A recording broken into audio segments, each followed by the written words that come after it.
Good evening, everyone, and welcome to today's webinar Revolutionizing Education for a Sustainable Tomorrow through Integrated SDG Goals in Curriculum and Pedagogy. My name is Ayushi Singh, and I will be your host for today. I would like to introduce our speaker for today, Ms. Shweta Kapoor. Welcome, ma'am. With over 17 years of experience as a master trainer and educational consultant, she brings a wealth of expertise in diverse pedagogical approaches. Armed with a postgraduate diploma in business administration and qualifications in MA English, BEd, and CTED, she is an advocate for innovative teaching methodologies.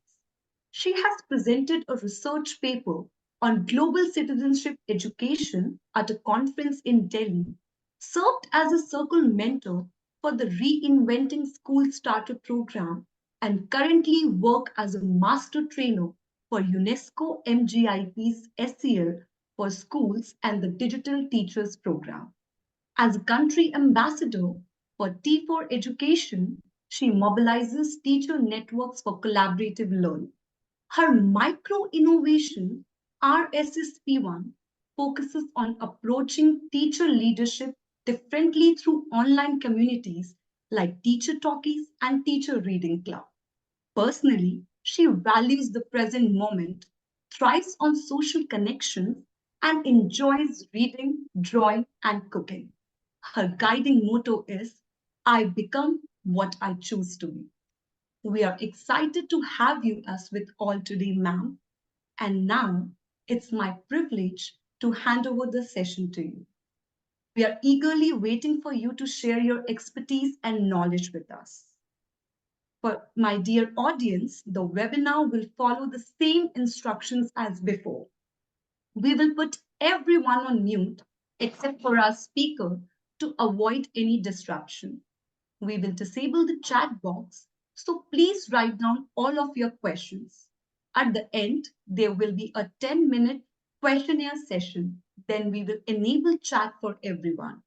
Throughout the session, we encourage to participate actively, ask questions, and engage in the discussion. Once again, I welcome you all and thank you for joining us today. And we hope you enjoy the webinar. Over to you, ma'am. Thank you, Ayushi, for this wonderful welcome. It's been so gracious of you to, talk so much about it. However, I still feel that there's a lot to learn and a lot to practice. So I thank you for creating this kind of space and giving me this opportunity to address everybody. I do see, okay, Javed, somebody has raised hand here. Would you like to look at that before while I set up my presentation? Okay,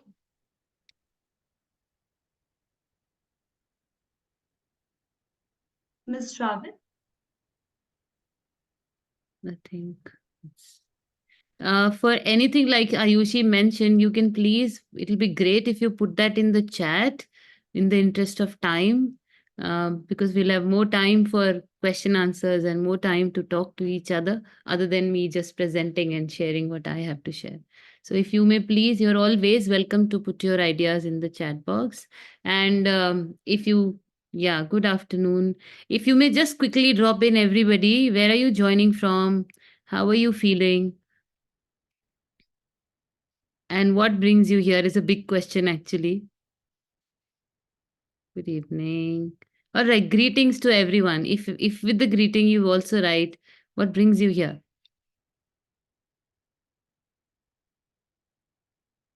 So while we do try to address the queries, I'll just be sharing my screen.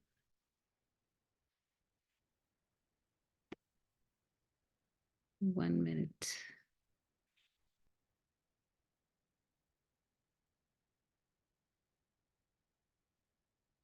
Yeah. Okay. I'm here to understand. Ayushi, there are so many things they're putting in the chat, which we can look at a later stage. Is my screen visible? Yes, ma'am. Okay, I'll just put this on full screen. All right. So definitely, I can see a lot of chat responses here. Would like to learn about SDG, uh, more about SDG. That means you have some idea about what SDG would be. So, to know how to include in the curriculum, we'll try to definitely look at that here to learn something new, improve as a teacher. Shasta, that's a lot of expectations, but we'll see step by step how do we do that. Okay, to have a learning thought provoking session. Hope you find that. Understand how SDG can be implemented in school curriculum holistically. Yeah. Definitely, that's the idea holistically. So hang on with the idea SDG integration, curriculum, holistic integration. How do we do that? Okay, well, I'm just reading. You also please read the chat. What is it that everybody is thinking around? Because that really matters for us to set the tone. Yes, ma'am. Okay, something new. Communication and spoken English, definitely. So language development happens alongside these little experiences. Okay. So I think I've read a lot of responses. Thank you for sharing your responses in the chat. A few. So if I go back to the topic here, we'll try to look at this one more time. I invite your attention. It says revolutionizing education for a sustainable tomorrow through integrated SDG goals in curriculum and pedagogy. Right. So there's a lot that we can look at in the session. The topic is basically holistic in nature. I can say that. And then when we begin, a few reminders. Ayushi has already shared this, but I'd like to reiterate. If you may, you have by default everybody is on mute, cameras on. If you can do that, that's a great way to connect. And questions, please do keep posting your questions in the chat in the session also. If you have anything, any idea, sudden spark, put that in the chat so that we can cover it at a later stage, and we'll try our best to address the queries here.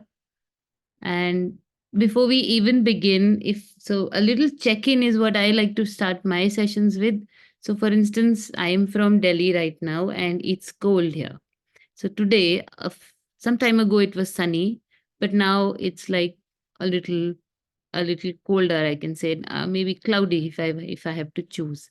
So for any one of you, if you may just quickly write, what is your mood at present? But then I'm feeling sunny also because I'm here with all of you and I'm excited that we are going to, delve into something deeper and try to create some more understanding around it. Excited, bright and sunny.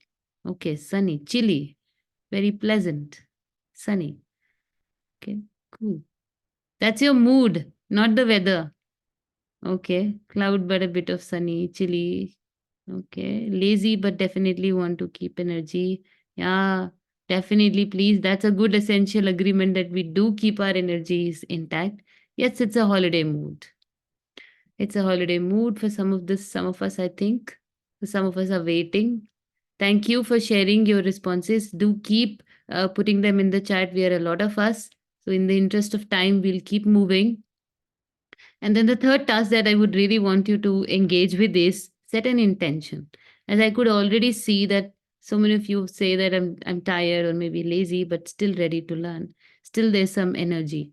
So an intention setting really, really helps all of us to, you know, in the end also see that how my participation has been in the session, how engaging was I in the session. So presenter has something to share, but the listener or the participant also has an equal responsibility, I would like to say, to participate like we expect from our students. So always intention setting has really helped me a lot in my classroom experience. Children always say that they select one intention and they say, I'll try that. So maybe you can select that I'll be fully present, I'm ready to unlearn, I'm ready to be an active listener, I'll ask a lot of questions, but I will also park my questions in the chat, right? I'll make sure that I do that. And definitely, one thing that I would want from all of us would be to take action and try to implement this little learning. So don't just go home and maybe, try to just think, mull over, try to implement. Even one little step, if you do, that's going to make the whole effort worthwhile. Right. So that's a commitment I think I would want all of you to, engage with. So next we move on quickly to the idea of so for the purpose of our topic understanding, I've tried to break it into two parts. One is revolutionizing education for a sustainable tomorrow, right? And the major aspect is going to be how do we integrate SDG in curriculum and pedagogy for a sustainable tomorrow. I would like to change it like that. If you so integrating SDG goals in curriculum and pedagogy, why? Because I would want this future time to be more sustainable, while my present practices actually define the future, right? So what I am doing currently is going to make an impact into the future, is what basically this whole conversation is going to be all about. Because when you think of sustainability, sustainability is not a past or a future concept, it's rather in the moment. So, at present, what are my practices? What are my thoughts? What are my beliefs? What is my approach, to little things in life? That's where sustainability will come into being. Otherwise it's a tomorrow which might come, which may not come, or who knows how it will come, right? So I've tried to put them into two parts and we will cover it like that. So sustainable education, sustainable tomorrow, revolutionizing education. How do we do that? By integrating SDG goals in curriculum and pedagogy, right? So I'm just going to take it further. What our structure of this workshop is going to be? What is sustainability? We got a lot of queries around sustainability. Also, how do we integrate them? So, two big ideas. What is sustainability? How do we integrate? Right? And the goal is, of course, a sustainable tomorrow. And the action is to implement SDGs in the current practice. Right? And we will also look at how what might be certain engagements, how can we, I'll show you a few examples, and we'll also try to correlate in our context what might SDG integration look like.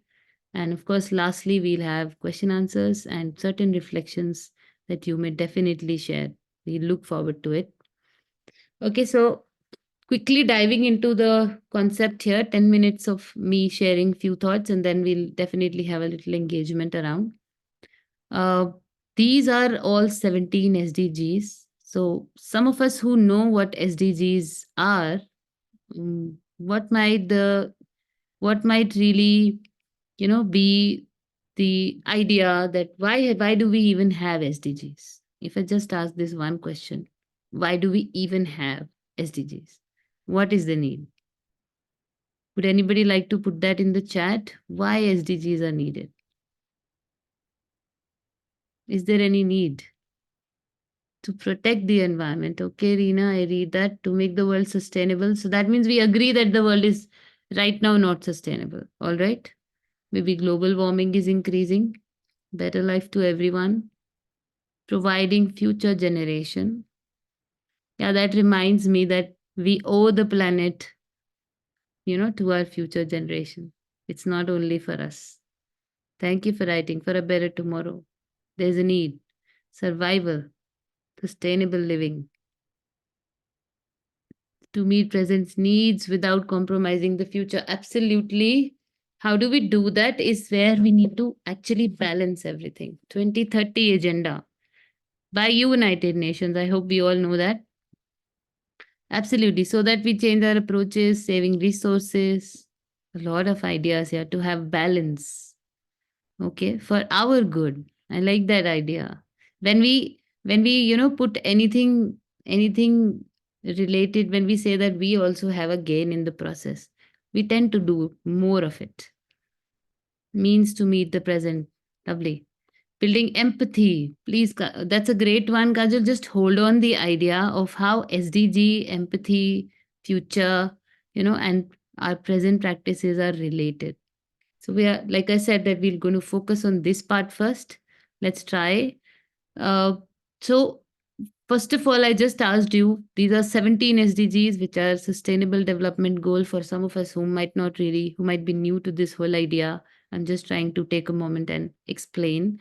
These are 17 goals, sorry, in total. And as per the United Nations, these are formulated and they were somewhere around 2015 that they were put into action, and taking a 15 years of agenda and say 2030 is the target that we have set out as a world community to achieve SDG. And now so many countries are committed to follow SDG, and India being one big also practitioner and promoter of SDG as well. Therefore, our schools also and our curriculums are changing. Our pedagogy has to also align with what these SDGs are. Because when we say future, it's a common planet and it's going to be a common future as well because of the planet that we share. This kind of unity and awareness has been more emphasized in these days, because whatever development is happening, it needs to be sustainable.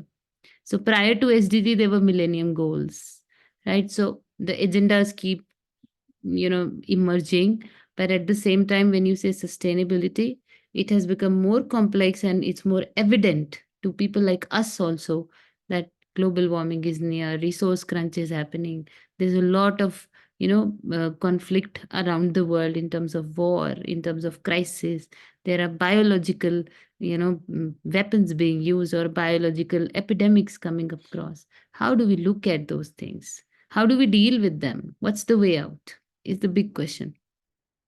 So when we go dive into SDG and we say this is just a quote for our reference here, that it is an urgent call for action by all countries, for either developing countries or developed countries. All countries have to come together. So that's one big thing that SDG brings all of us together. If we know that how United Nations was formed as one big intermediary body which will make sure that the world does not land into conflicts, we had learnt our lessons, just a background from the world wars.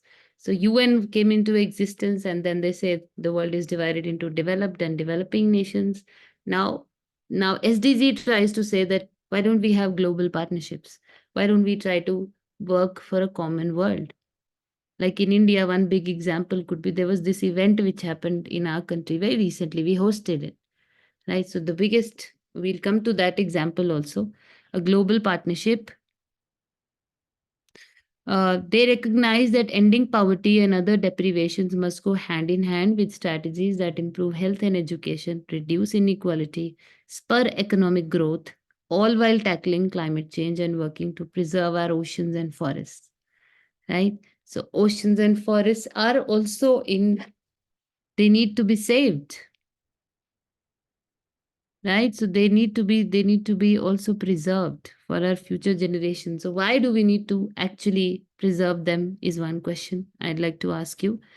And if you say SDG, and when you say sustainable development, basically we can divide them into 5 P's, right? So 5 P's. One is people. All these goals are actually classified into these categories. One related to people, one related to prosperity. Then some of them are related to peace, some of them are related to partnerships. Majorly the lens is like that, and some of them are clearly orienting towards the planet. However, they all are interrelated, they all complement each other, they all overlap in so many ways. So I can say that okay, I'm focusing on the one SDG only. It might be that primary my focus could be on one SDG, but there are other SDGs which also follow. And we'll see a few examples. Just retain this much. This is how it looks. So all goals, you can remember that they are 5 P's. Before we get into thinking about integration, we need to remember that they are basically 5 P's. They're divided into 5 P's. So goal 1, 2, 3, 4, 5 are related to people. If you read these, poverty, hunger, no poverty, zero hunger, good health and well-being, quality education, gender equality. All of them are related to people. Then the other ones, if you see 6, 12, 13, 14, 15, they focus majorly on planet. So whenever you are trying to integrate your content, this take this picture if you can, it becomes very handy to associate, to connect SDG to different teaching concepts in the classroom. So you can just keep this screenshot with you. If you see prosperity, it's goal 7, affordable and clean energy. 8, economic growth, decent work, industry, innovation, infrastructure. Goal 9, goal 10, reduce inequalities. You can now start thinking about the subject concepts which you can connect, right? When you see it. Goal 11 is sustainable communities and cities. So cities and communities. And the last two basically fall under peace and partnerships, which is goal 16, peace, justice, strong institutions, and partnership for the goal. So the last goal is basically talking about partnership from different organizations, different governments, other bodies that work with the government, right? So next that I want to show you quickly is this vision of behind SDG. Why? Because we must understand where something is coming from and why at all we need to have SDGs. Yeah. What's the need, by the way? And how SDGs, if you say climate change, how SDGs are going to help deal with climate change, right? So therefore, I'm trying to build that context here. Yeah, thank you, Rachna. It does make it simpler. Vision. So when you just think of a broader term, why do we do what we do is the big question.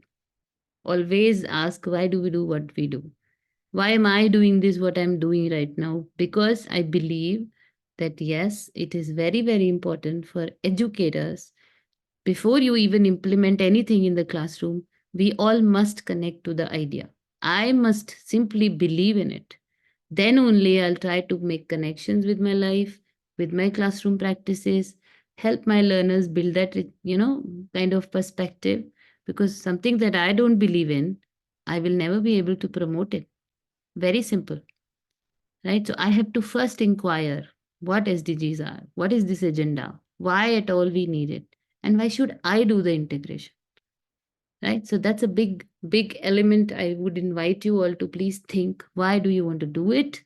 Is it for the sake of doing it, or is it that you truly believe that my action, my classroom, my children are going to make a difference with their little initiatives, with their little, understandings? The world can change.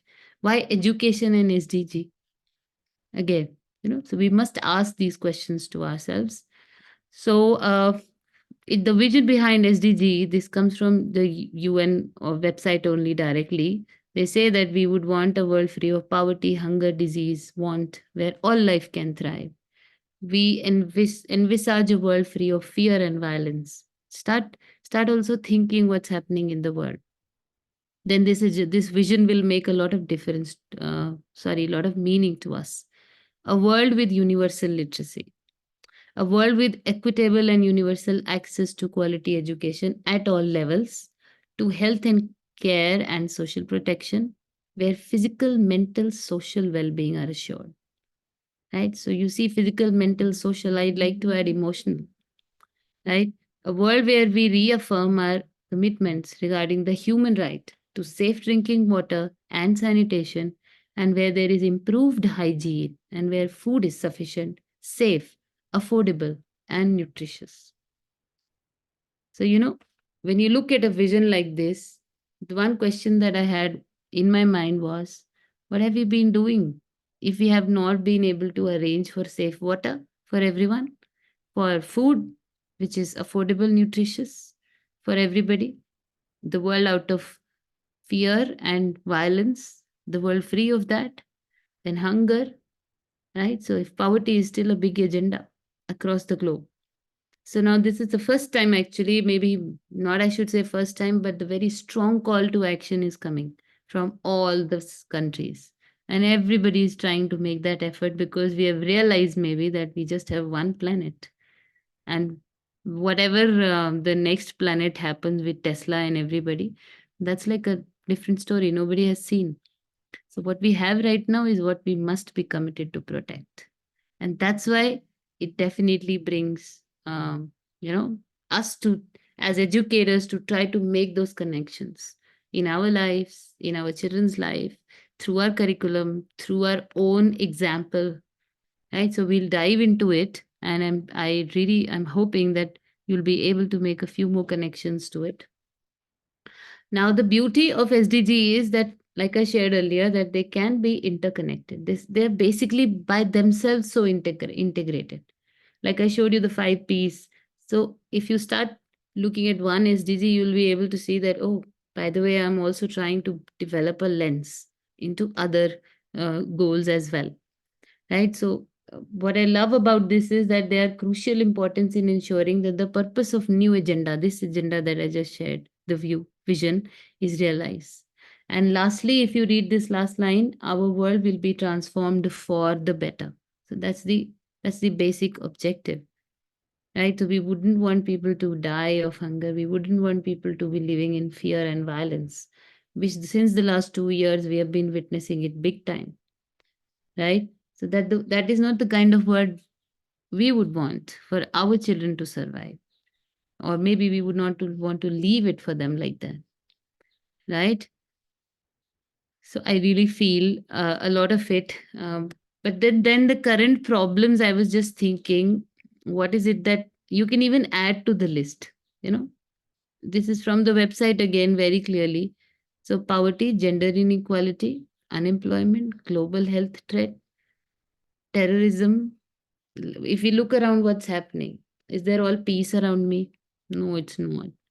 Yeah, may not be directly coming into my life because I'm privileged. I can manage good food, I can manage good job, maybe I can manage some sort of protection from the environment, and I have better resources. But at the same time, I share this planet with everybody, and that sense of sharing and that sense of collaboration is what all these SDGs are trying to bring across. If people try to simply broaden their lens, that it's just not about me, I must take some share and leave some for somebody. Like if you see the last line here on this also, it says add to and exacerbate the list of challenges which humanity faces.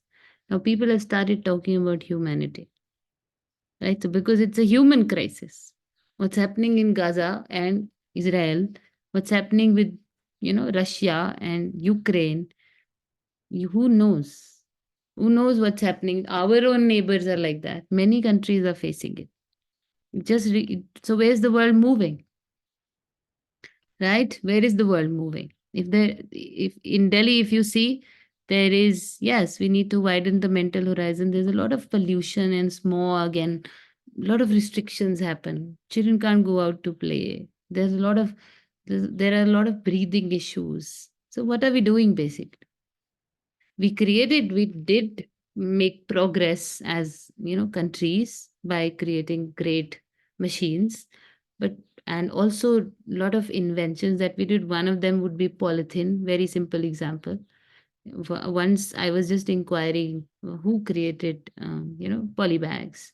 If they were so bad for the environment, why did we even make them, right? So we made them because why did we even make them? If I ask you, what is it that you know about it? Why polythenes were even invented if they are so bad? If people should not use plastic bags, why did we create them? I'm just looking at the chat box.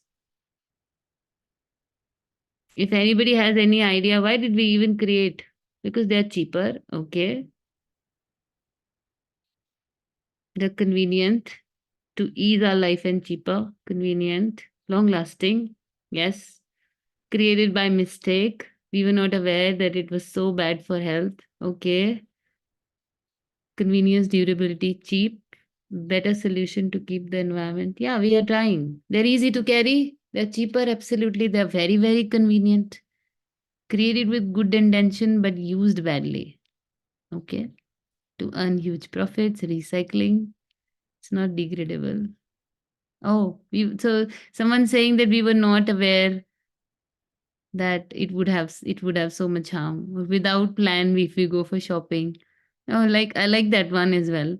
Yeah, maybe if people like us go just like that without any bags, then then polythene should be available.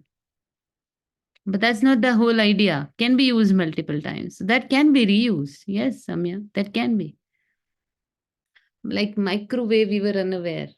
Okay. See, they were easy to carry, and that was a good, cheap solution to many other heavy bags. But yes, somewhere maybe we forgot to think of the way it will decompose. Where will this whole thing land? Right? Where will this whole thing land? Like for instance, e-waste. We never thought of waste management. Maybe we created things for use, and then one day, one year, over years and everything, when the landfills kept happening, and when we all just thought, okay, this might be the reason, that created another problem. And now we say, okay, don't use plastic bags, fine, or reuse plastic bags, that's also nice, or go back to the paper bag, right? So use paper then, or maybe use the cloth bag. But we need to also understand that when you say sustainability, you also need to look at the lens of sustainability with how the whole thing will ultimately land into it, right? So where will it go ultimately? Like everything is a journey, right? Even as human beings, we have a journey. We take birth, we enjoy this whole path here. I'm just trying to make a very tertiary connection. And then lastly, we go back to nature. And if you see nature, nature basically has created whatever it has created, it always takes it back. It has a great waste management system. The leaves can be decomposed. Yeah. Then it has created so many other scavengers and other elements which can help in decomposition. And if you see, so that was one big thing which hit me hard when I was thinking about, the whole idea of decomposition. So from from a seed to the last bit of the tree, the death of the tree, or any animal in nature, it knows where it has to go. And the soil takes it. Rather, it adds to the fertility of the soil, even its own waste, crop waste, right? But we need, there are lessons to learn, that when we did our development, when we wanted to manage, progress in the world, definitely technology and so many things we need, we just did not maybe think about sustainability. We did not think, where will this whole thing land? What will happen when people will throw it? Where will it go? And also, if you say consumption, therefore if you'll see that in the goals, one big goal is responsible consumption, and of course production. That's goal 12, right? So many practices you can connect. I'll just say that one big way to integrate would be, you just question. You just see that, okay, why did we create phones? We wanted phones, but we did not think, where will this whole thing, if it will be, you know, it wouldn't be in a repairable condition, then what will happen? I'll throw it. And I'll throw it, and what will happen? What kind of gases will emit? So all that kind of thinking is what sustainability is bringing, nothing extra. It's basically trying to help me see that, from, like we say, farm to plate, what's happening to the food journey. I also need to see from farm to the bin and to finally the landfill, where will it go, right? So journey does not end in plate, it basically moves beyond. That kind of thinking is required. Yeah. Yeah, definitely. So, are you with me? Does it make sense to what I'm saying right now? Does it make sense? You may simply just put in the chat, that's where we are. Okay.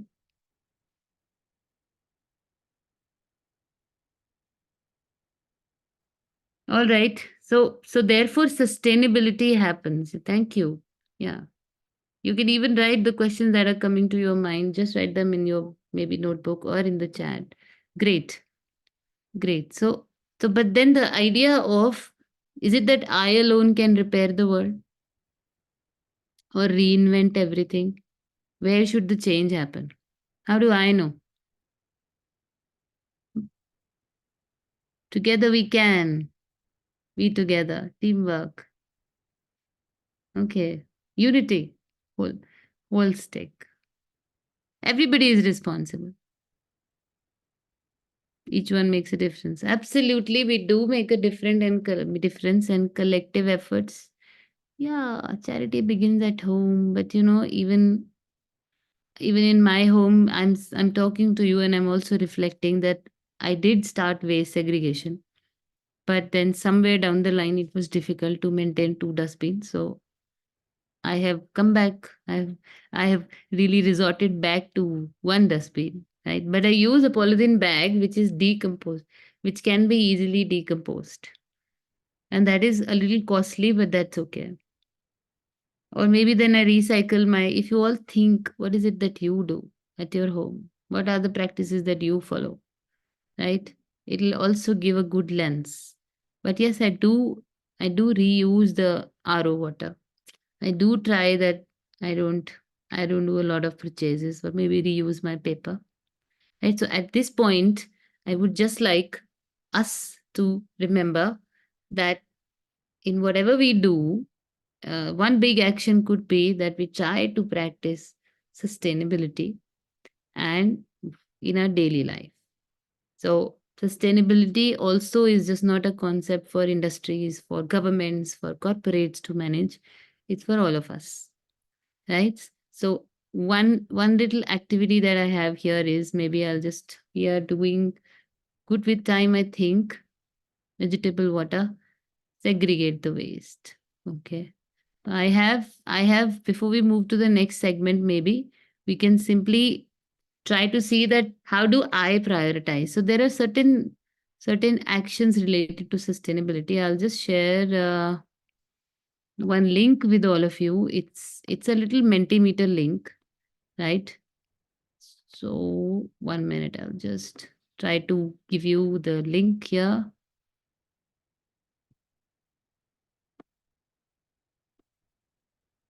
You may simply, there are two questions on the slide. It's just a Mentimeter slide, little one. I'll project also what I have put there because I need to present. So there are two questions. Now that we have understood a little bit about sustainability, or maybe we have tried to explore, if not understood. Yeah. So first question, Ayushi, would you be able to confirm if you can click on the link and that's working? Yes, ma'am, it's working. It's working. Okay, so Yes. the first question for everyone is, I connect sustainability with. So there are three words that you can add, right? So try that, you click on the link and join Mentimeter. What do you connect sustainability with? Just three words.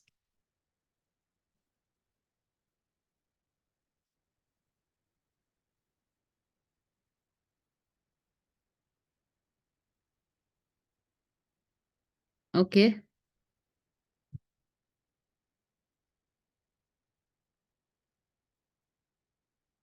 multiple uses.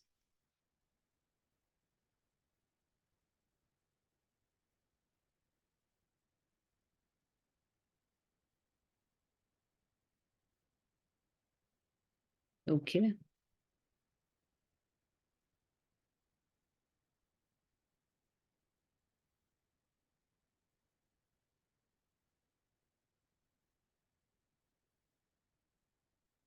Okay, it's I like the way it's moving. Some of us have used development as a word. Okay. Recycle, reuse, multiple use.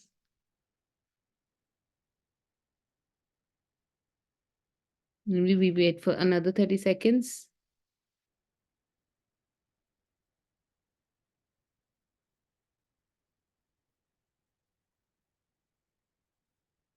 Look at the way this is moving, how we all are ideating. Future generation, consumption. Okay.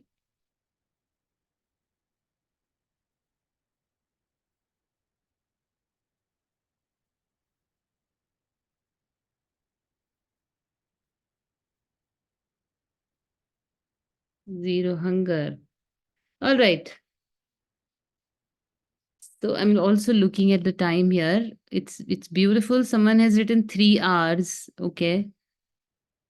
Now we have somewhere I read 7 hours also. We are adding to the hours. And we'll see what is it that 7 hours really would mean. Okay, interesting. So many of us have given so big ideas. If you see reduce, reuse, not reduce, reuse, recycle, and development. So if you know, Mentimeter will highlight the responses which are given by a lot of us. So if those are the majorly given responses, those are big in big letters. Otherwise, the small ideas are also important, and they do stay relevant, right? So if you see recycling, renew, some of us have even written future, sustainability with future, limited use of things, infrastructure, if you see. So many ideas are put together, survival of the fittest. I also read that. I really would have to see, I'll mull over it. How am I connecting it with sustainability? Right now, it's not the question of the fittest. Maybe it's basically how do we survive together? And for how long can we, if this is the pace of consumption of resources, where will we ultimately lead? Right. So some part of the world is living without resources, or maybe very, very limited resources in so many countries, especially in Africa and so many other places where power supply is a big issue, right? And also the poverty, people are at the verge of it. It's, or maybe climate change is what they are facing because of their location near the equator. It's very difficult, right? So anyways, thank you for your responses. If I ask you this last one, when I use resources, I mostly try to practice. So it's a poll question. I hope you can do this. You have the option to use the poll question to respond to it. Sorry.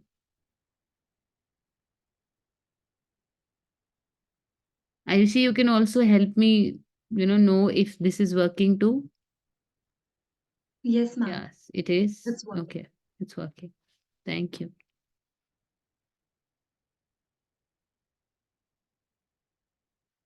Okay, I see in the chat some of us are writing.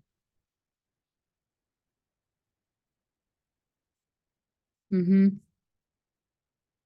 Look at the way it's moving. Look at the dynamic, you know, engagement that we have.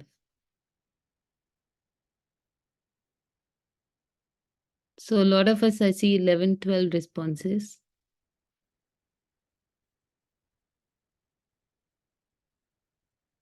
Refuse. Now reduce goes second. Okay, recycle. See, that's what technology brings. If you all realize what I just did was a little formative. And also for me to know where are we as participants and what should I do further in the session,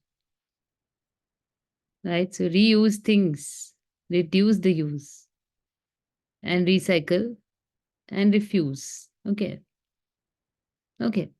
So maybe another 10 seconds we can hold here. So I mostly try to, I'll just look at the chat also alongside.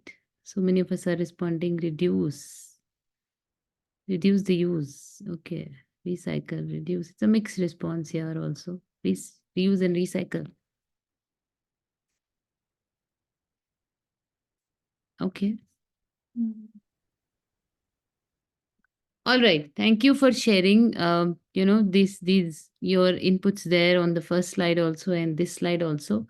So what I would just now stop presenting maybe. So what I gather through this is that so many of us have been able to connect to the idea of sustainability, and that too with development, with so many other areas. If you see this whole word cloud, recycle, reuse, many of you really, that's also a big idea coming across, and it says from the audience here, all the participants in this session, that many of us do reuse things and also reduce the use. Also, we try to recycle, and the last preference is to refuse. Maybe. Yeah. So we can say largely for all of us present here. Right. So just to give me an idea here, that when we also need to balance them out. That at the same time, when I'm using a polythene or I'm using something that is in paper, I try to reuse, or I try to say that I would rather use one packet instead of 4 paper packages, right? So that is something also comes under refuse. Also comes in refusing, what comes out is that I also try to say that I'll not take extra food because that's a wastage. So I try to refuse and say, I'll take a second serving, but I don't need it, right? So, and also it means that I wouldn't buy so many things out of just buying it. I rather would say, let me reuse. So I'll refuse maybe some kind of presents which are just adding to the pile of lot many useless things in the house. So I rather would say that let's try to use a planter. Let's try to gift a plant or a sapling or maybe some fruits, right? So refuse, to me, when I was thinking about even Diwali that we had last just now, it went, so we all celebrated Diwali in the month of October, November, I think. So so this was the first time that I tried to also practice refusing and say that please, let's try to limit. Yeah, let's try to limit exchange of such things which are basically not to be used ever. They rather add lot of they hold up a lot of space in my house. So I would rather say that let's meet, eat sweets, try to create sweets at home. Yeah, or if possible, or maybe try that we refuse to accept or give, if not accept, at least give the kind of gifts which add to somebody's clutter. That's also one action, right? So I'm trying to just share this, my own reflections with you, if that helps, right? So I'll just stop sharing, go back to the presentation. uh how are we doing with time, Ayushi? Yes, ma'am. We have. Yeah, so somebody has written in the chat that fashion is also polluting. Absolutely. Fashion industry, the fast fashion that we all are witnessing, there's a surge, right? So I have included that example also. Thank you for writing that. Yeah, so we come back. So we all, from maybe this point onwards, we can try to prioritize sustainability. Even when we, sustainability is ultimately whatever I'm throwing, when I'm mixing the garbage, where will it go? How will it really? So little things that matter, right? Sustainable has a very simple connection with what will happen in the long term. How will it sustain? Like we talk about students' interest to be sustained in learning. So sustainability is to be prioritized in all our activities. Either I'm in classroom, at my home, in my office, in the market, wherever. Right. So at least all of us can try that we do this.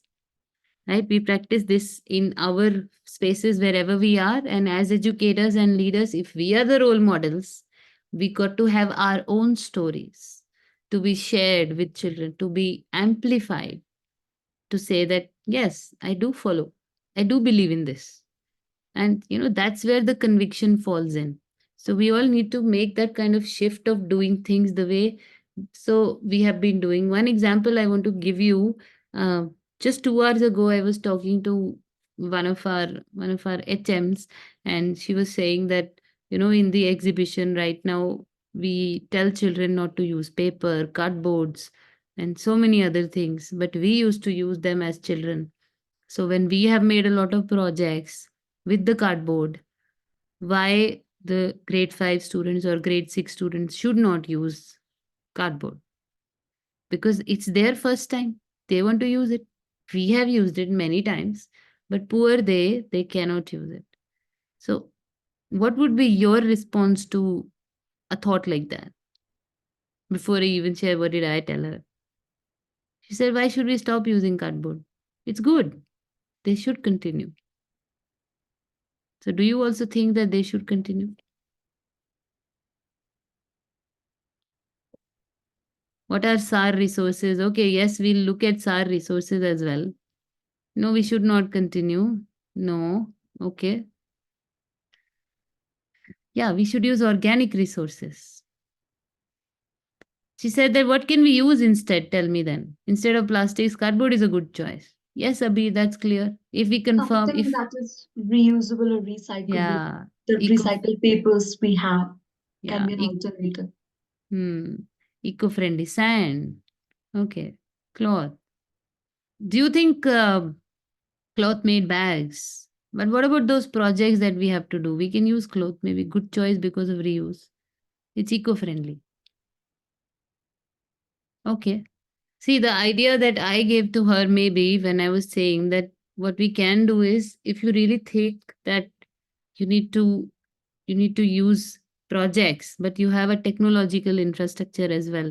Why don't you try that we open avenues for technology integration, though it also has its own emissions, right? But still lesser, right? But still not known to our eyes. So therefore, everybody is running around with technology these days. But okay, that's a nice alternative available to us. One, we can try that. Second, we can try group projects so that we limit the use.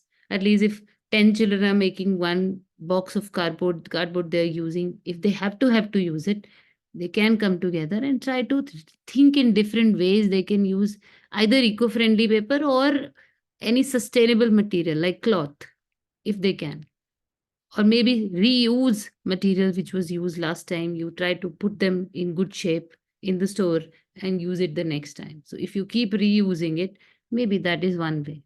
Again, try to have your own discretion on how to use it. Okay, so that was some idea that I tried to give her. And I also, but then she said that the children are using it for the first time. They need something through their hands. So I said, why don't we try to then, in that case, try to group children or try to limit the use, at least the size of the board, if not this, let's try to use a little. Yeah. So whatever little we can, we must do that. Just requires you us to think a little differently.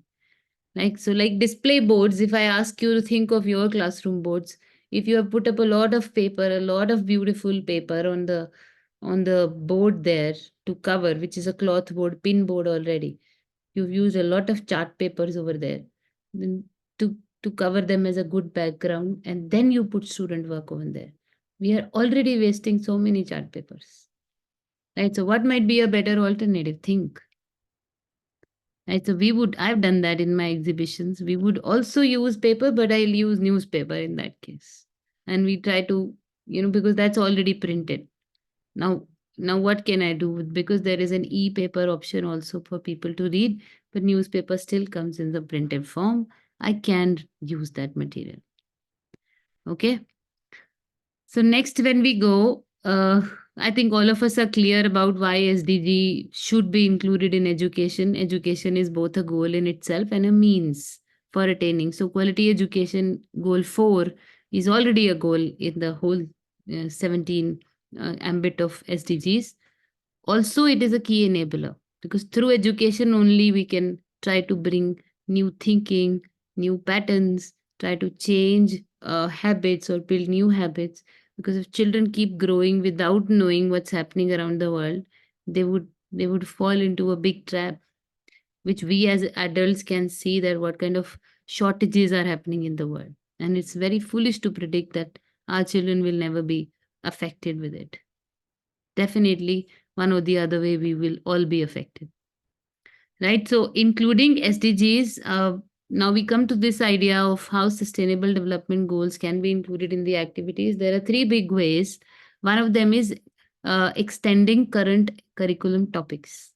Whatever topics you are doing in your school, in your curriculum, you try to map them with 17 SDGs. Like I shared with you, the people, planet, and also all kind of thing. So prosperity, you can just simply map it. That if my curriculum topic is, I'll also share a few example.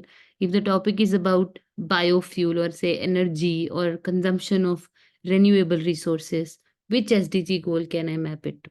So all stuff come together and we basically try to plan. So now is the time, December, January, February. It's a great time for us. We can plan what resources we need, how our curriculum planning should be, pedagogical plan, annual plan, lesson plans. How can I specify SDG integrated? It's listed in the plan. And right, so mindfully, the activities are also planned in the lessons. So you need to make it explicit. That's one. Second is making connections to different school events or maybe SDG units, adding specific unit. For instance, my school celebrates Earth Week, right? How do I use a lot of sustainability elements? So anything, all goals related to the planet, definitely. I'll just go back to the slide to show you. If it is Earth Week, then all goals related to the planet can easily be integrated, right? So I can make a clear exhibition. I might give it goal 6 to grade 5 and grade 6, goal 12 to grade 8, whatever you think is appropriate for your learners. You may give it to them, responsible consumption and production. So they inquire into these goals and they try to see what might be certain practices that will help us here, right? Then goal 13. So in a school event like that, I can straight away take all these goals and integrate with relevant practices. Make students inquire. Either you can do it grade wise, up grade 5, grade 3, grade 2, whatever you want to give, or grade 6, 7, 8, 9, 10. Increase the level as you want. So deep diving, the goal will remain the same. So life below water. I had a student who was inquiring into how marine life is affected because of pollution. What are the, because what are the impacts of soil degradation in the marine, on marine creatures, and how the oil, vessels, the ships that are there, how are they impacting? It can just go huge. And then you can connect it with economics, you can connect it with geography, you can connect it with any sort of English language, writing skill, that I write a paragraph on how whales are affected because of oil spills. So these are just one little example here, few examples here. We take SDG for holiday homework. Okay, we'll come to the question. Thank you for writing these questions in the chat. We do see we had annual day, Shelly. Okay, projects are of no use. Yeah. Yeah, after a point they just don't stay. They're not sustainable. I like it. If we can use this word sustainable, I think that's a good idea. Okay, so we quickly move to the slide here. Yeah. And the third way we can integrate is through national or global history or an event.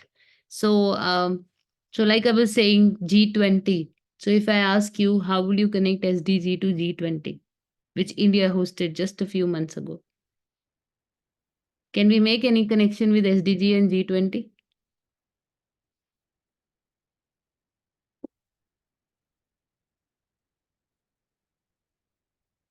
Climate action, okay. How reducing inequalities through G20?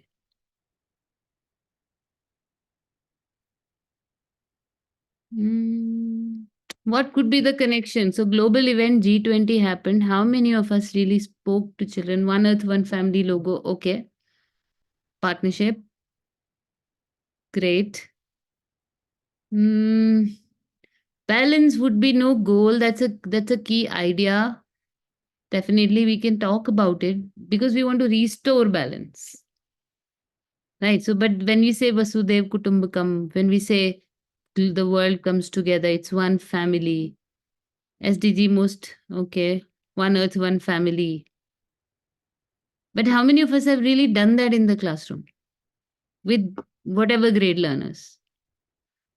Integration, collaboration. Okay, Monica says we have done that. That's great. With what grade learners have you done that? That if you have done that, that integration is already happening. Kindergarten, done with grade 8. Wow. I'm really amazed, and we would certainly like to see climate resiliency. Class 1, Rachna says, done with grade 5. So, what's the outcome you already see? So, we have some lovely examples coming in, that integration, which all grades you did that. That means it's possible. That means it can be done. Right. So, now I'm going to share a few examples with you. One of them is this goal 3, where good health and well being is one goal related to people. Right. So, if you see children in this grade I have written, that means it's elementary grade 3, 4, 5, primary years, they go a lot to the doctors and hospitals, and maybe even the middle school we can try to see for grade 5, 6, 7.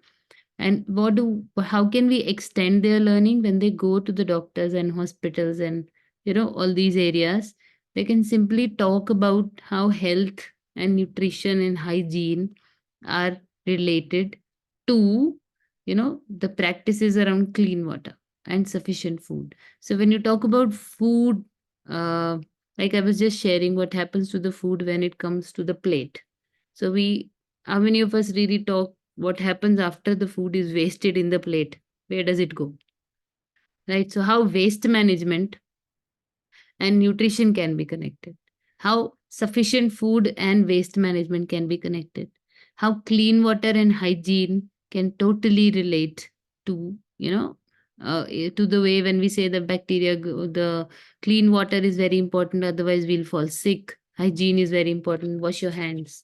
What kind of diseases happen, what kind of, so we share with children, we give them a lot of knowledge, but how many times we give them a project around it, or how many times we give them a nice engagement to say, go spot when you go to the doctor the next time, look at the kind of posters that are there, what those posters are talking about, right? Or visit to a dentist and see what kind of food we are eating which is making our teeth it's being spoiled badly.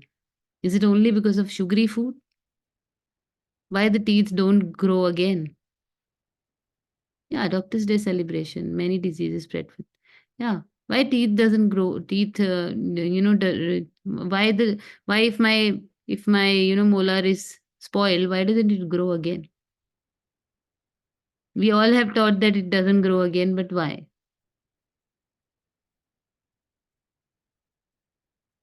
Why it doesn't grow again? No, it's not because of not taking good care. I'm asking, if you we have a cut in our finger, the cells repair. But why teeth doesn't repair?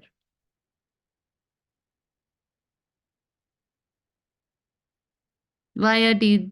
I mean, it never hit me. Very recently, I also came to know, but I'll not tell you the reason. You inquire about it. It decays, but I'm asking, why doesn't it regrow? It's a bone. Okay. One time, permanent. No, there's a reason to it. There's a logic. There's a reason given in our science textbooks in grade 10. We all have studied. Yeah, only two said, right, Binny? We get it. Of course, I understand. Deactivation.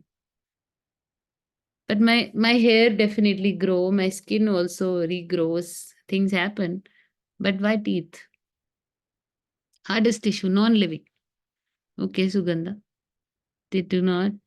You need to simply see, just stimulate this idea of why. So I'll tell you an example that if so my daughter is in grade 10 and she told me very recently that Mama, why teeth is the only thing which will never regrow, right? In our body. Why? Because it just once it is decayed forever. Okay. And then she told me the reason, which I'm not going to tell you. You research about it. And then I understood, oh my God, that's why we keep emphasizing that please brush. And from then onwards, she's the one who's been regularly brushing. Otherwise, she would do it occasionally. But now she makes a point that she doesn't miss it because for all her life, it will never come back. Right. So I'm just trying to give you one example. I'm not saying this is the best example, but I'm saying that's how knowledge brings a conviction to apply something in life and to follow a habit. Otherwise, my mother always told me brush your teeth, but I didn't know. Always. And I have so many spoiled teeth. Right? So that's a little conviction I'm saying. I'm trying to say that the human learning happens. So many of us are saying we do this, we do that, which is fantastic. I would request you to dive deeper and see what is the outcome. Do you see sustained habits? Do you see sustained behaviors? If you see them, then that's where the real learning is happening. If you see a behavioral change, a habit formation, fantastic. The job is done. Trust me. Otherwise, nobody in the world has taught people to throw things on the street. But you look around, you would know the streets are dirty. And therefore India says Swachh Bharat Abhiyan, right? So the impact is visible. So let's deep dive. So just a one example given over here.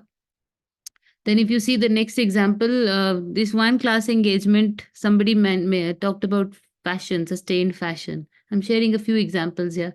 So, life of a t-shirt activity. This was one of the activities where we said that okay, we are talking about cotton. We are reading that cotton is this. It comes from plant. There's a whole agricultural practice related to cotton, right? So, if economics, if children study, they can make a connection. If they are doing some sort of plantation, they're studying about historical empirical evidence around cotton industry, why how cotton was so good, and cotton mills and cotton trading. Then even they came to India, their trading was the one route, right? So many case studies are available. Now when I say that the biggest industry which is using a lot of water and a lot of carbon emission is happening is the cotton t-shirt, or any t-shirt for that matter. So not any t-shirt but the cotton t-shirt, right? And water is involved, the fast fashion industry which is just growing. Think about the water that they are using, think about the landfills, think about the carbon emission, think about the different stage of production, and how many t-shirts I buy each year, right? I each year I buy. So my idea of sustainable clothing, what frequency I change, what happens to the clothes that I give away, how frequently I'm doing it, right? So that's one inquiry. And children's some this child who I'm talking about, he basically then stopped buying a lot of t-shirts, and he said that in a year I limit my use to 5 t-shirts I buy, and then I reuse. And then lastly, if I have to buy something that I like, I try to limit the use. Those are the little things. Even shoes, you see, everything is available so much on the e-platforms, and we are totally buying everything because it's cheaper, it's cost friendly. So the need is created, and we are definitely falling prey to it without realizing that is it really something that I need, or am I just desiring for more? So trust me, in the month of December, we are sitting. In the month of, I think, Bilkis, you can try to research. You'll find the reason. Please wear your research hat. We tell children to donate, yes. But, so when I was talking about reuse is okay, recycle is fine. But we also have to look at refuse. What all can I refuse? Yeah. So for instance, I can refuse extra food on my plate. For instance, I can refuse extra purchases. For instance, I can refuse a lot of extra gifts, the kind of gifts that I don't want to use. So the same connection I am making. The world is trying to reuse and reduce. But if we don't refuse, that's why I was saying the R's have been increased, right? So if I don't learn to refuse, I'm adding to a lot of waste. Same with polythene, same with plastic packaging. Same with that. If I don't refuse that, don't give me this poly bag. Don't give me lot of product that is related to that is costing extra packing. And that's a refuse. So refusal is also important. Right. So that's also one goal. I've tried to give you this example. You can look for this also, and if we can share a few resources, I'll definitely give you the entire thing. It says goal 12, responsible consumption and production. We can talk and map it explicitly. Goal 6, clean water and sanitation, because we're struggling with water. And if the water is dirty, all the extra, when children will research, they will find out that all the dyes and everything goes into the rivers or into the land, and then the water gets dirty, the groundwater, right? So we need to see if the practices are sustainable or not. The other activity that you can try is affordable energy. This is something that some of the activities I have tried in my classes, because children were doing it. We were doing one PYP exhibition, and we would have children inquiring, mapping it with SDG. So providing each pair, it says a simulation. So I give them a device and I say they have some amount of charge in it, and they need to decide how to use, when to use. This is just to help us understand that how can we manage tasks without electricity, and how people around the globe live when they have to face power cuts for 5 hours, for 6 hours, right? How do they manage? On some places where energy is actually in very less availability, how do they manage? And this will help me know that if I am privileged to use it, I need to be responsible as well in my consumption, because I might end up taking somebody else's share. Trust me, friends, this is the only lens which SDG is trying to bring across for me. If I say I have to decode to say that everybody is great, everything is happening. But the lens that was missing, and I can say that clearly with because I've been into classroom as an educator, I see my lot of my fellow colleagues also trying to not using things mindfully, right? So we really need to make, because that's easy. The difficult part is to be very, very mindful, think a lot. That's easy, right? So your experience might be different, but that has been my experience. Then these are a few examples to say that conduct energy audit at home. I'm sure many of you do. CBSE books also somewhere have some provision around such activities. Conducting some food audit and survey. So we were reading a chapter in English, which was called Breakfast in Bangalore, and the lady talks about how her mother used to cook idlis, and how now packaged food has become in trend, and so many people are using packaged food, right? Now, from packaged food to the practices of cooking, many of us are shying away from cooking our own food. So we open a pack and eat it, and we feel that that's good. But if you connect it to any of the goals, which talks about health also, right? And so in that case, children, what did I ask them to do? I asked them, okay, you go home, you find out in your fridge how many. So we classified the products into fresh, into milk products, into preservatives, food with a lot of preservative, and they all had to do that kind of tally mark and audit at their home. And then they came up in the class the next day. We discussed it as a class and found out that so many of us have somebody cooking for us properly the meals. Some of us are relying a lot on packaged food because no one has the time to actually manage cooking. So, in that case, what can we do? The conversation moved to that idea that we need to balance. If a lot of reliance is happening on packaged food, then that's not good for health. And how can you refuse it or reduce it? By trying to use things which are more fresh in consumption, fresh in nature, and less in preservatives. Again, that's a balance, right? So, no one's saying don't eat that kind of food, but we're just trying to say do not rely heavily on that, because that's again not sustainable, right? So budget also came into picture. Some students discuss budget. Likewise, somebody wrote in the chat about toys. So toy is also one big thing. Go audit your toys, see how many toys, what kind of plastic waste is generated, right? So eco-friendly toys. We used to have wooden toys, so many wooden toys, but slowly everything was taken over. Right. So sustainable fashion we already spoke about, but I do this at my home. I do open my cupboard and see that, or maybe I check my phone and see how many purchases I've done this year, which I could have really, maybe which I did out of my own desire, or maybe I tried to simply, simply try to, just see like someone took it. So I also wanted to purchase.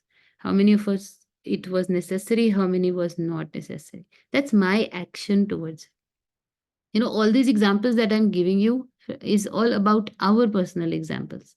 And when we change here, that our families change, our classrooms change.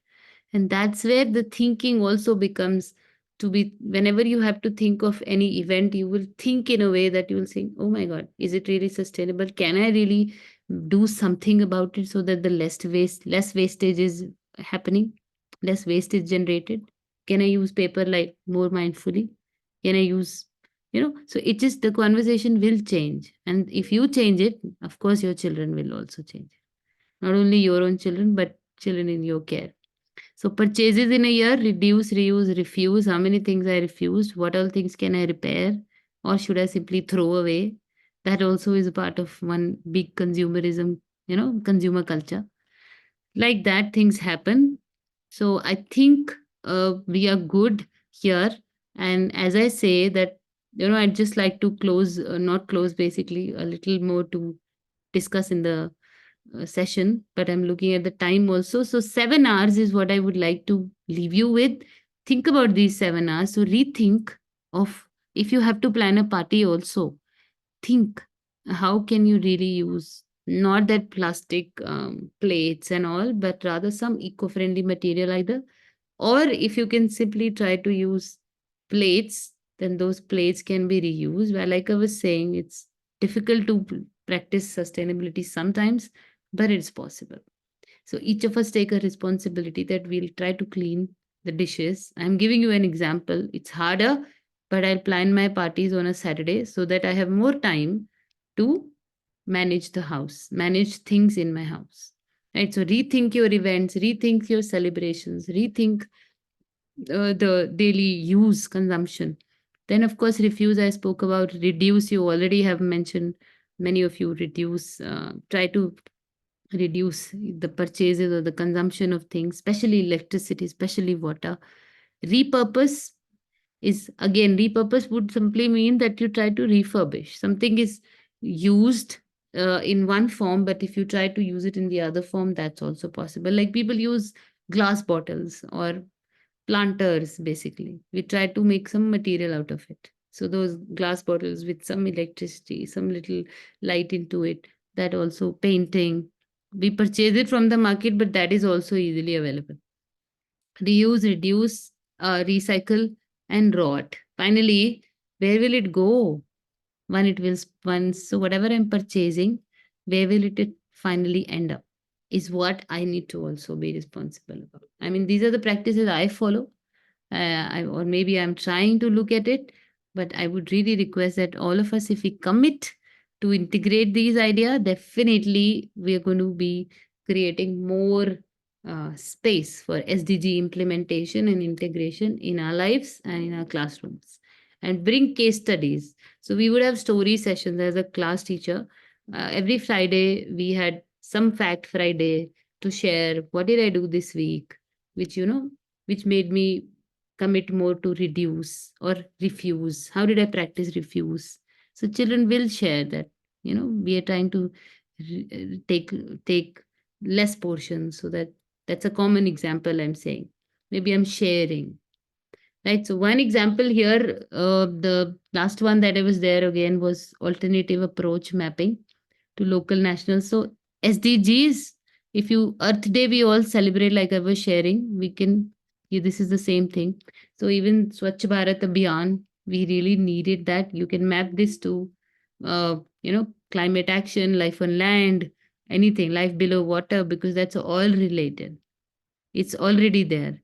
Then I was just trying to put this up, that all these campaigns, initiatives, you can connect them to SDGs. So, for instance, Beti Bachao, Beti Padhao, which SDG you think we can connect it to?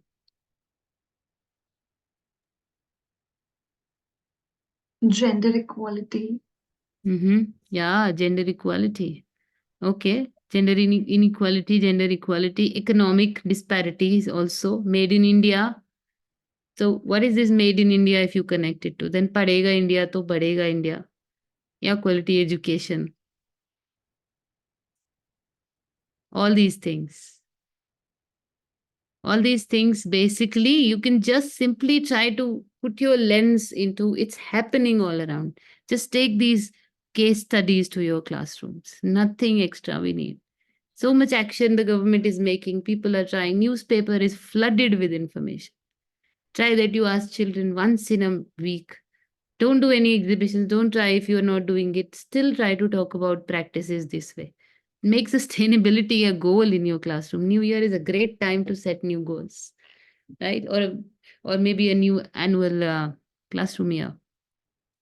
I think with that, I would just like to say that definitely someone had said that in the session also. Thank you, Moshmi. Together, we can certainly make a difference. So, SDG, I'll just share this little. There's one comic also, which is beautiful in illustration. So, I'll just Yeah, thank you. I really, it's encouraging to read your comments. And each one of us has a responsibility. And if we try to just do our bit, that's enough. Little by little, one drop in the ocean. It's good. I'll just show you one comic strip, so which is freely available, which you can share if you can see SDG Comics. There's a full set PDF. It's easily available. Someone has tried to do this kind of work, right? Which you can try to share it with learners who love to read, who love to talk when they see pictures, right? These concepts can become more concrete for children. They can see what are you talking. And you will simply spend whole 1 year to these 17 goals. Whatever you find relevant. I'll say go plan. When you plan the new year, plan keeping these in mind. Yeah. Ayushi, thank you. Thank you Yes, for this time, wonderfully I think. said. That it's time for us to think and plan our new year as we are heading towards a new year, Yeah. 2024, with a more developmental mindset, toward a more sustainable year, I may say. Yeah. Yes. So And that was a and wonderful one big session. integration resource that I want to talk about was the SAR Mhm. books. So the Yeah. books have lovely connections. If you have any examples to share, in each chapter or each exercise towards the end, they have a task. If you don't want to really think about what do I plan, the books already have it. So I really would say that you can vouch and try to look for more information on the books, but they are a handy resource available.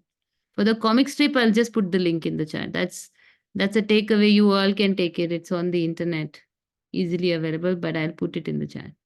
Okay. Yes, ma'am. Yeah. So thank you so much. That was a wonderful session. The floor is now open for question and answers. You can post your questions, queries, teachers.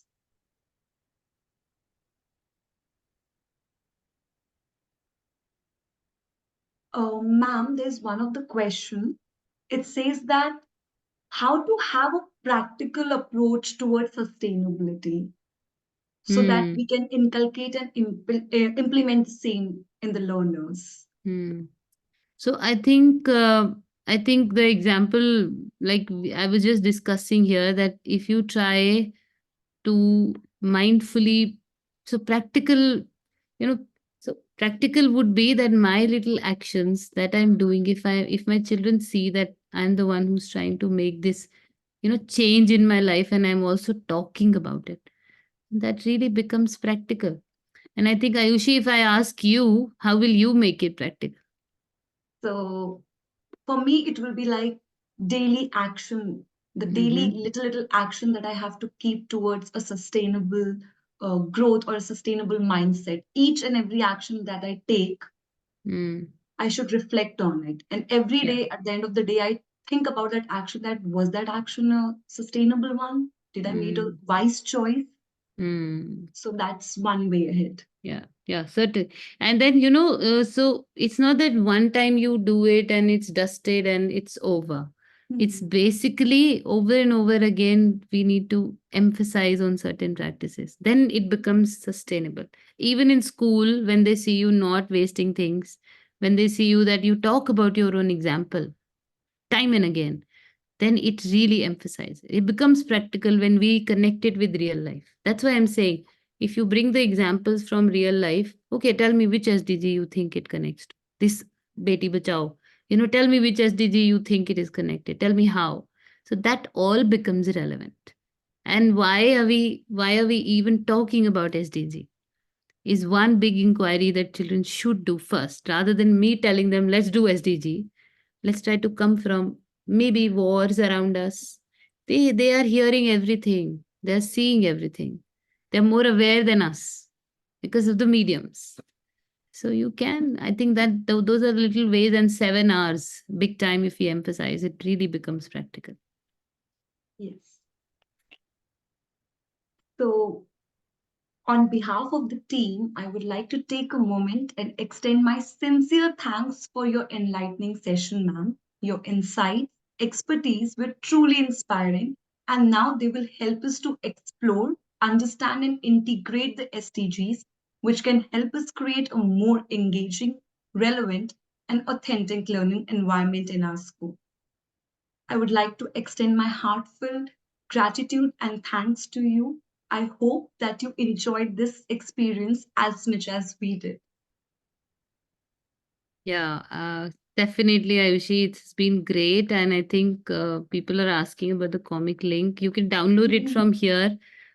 This link will work. You may please download.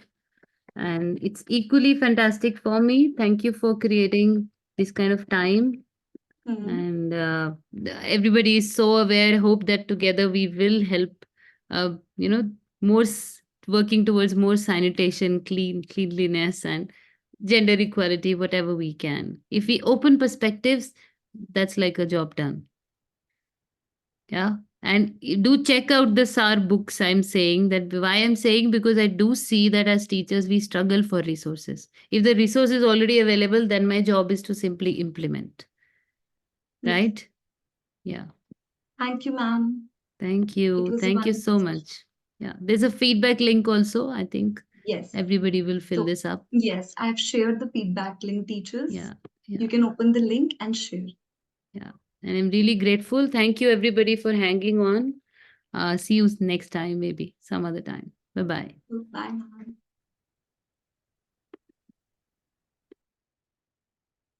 The link is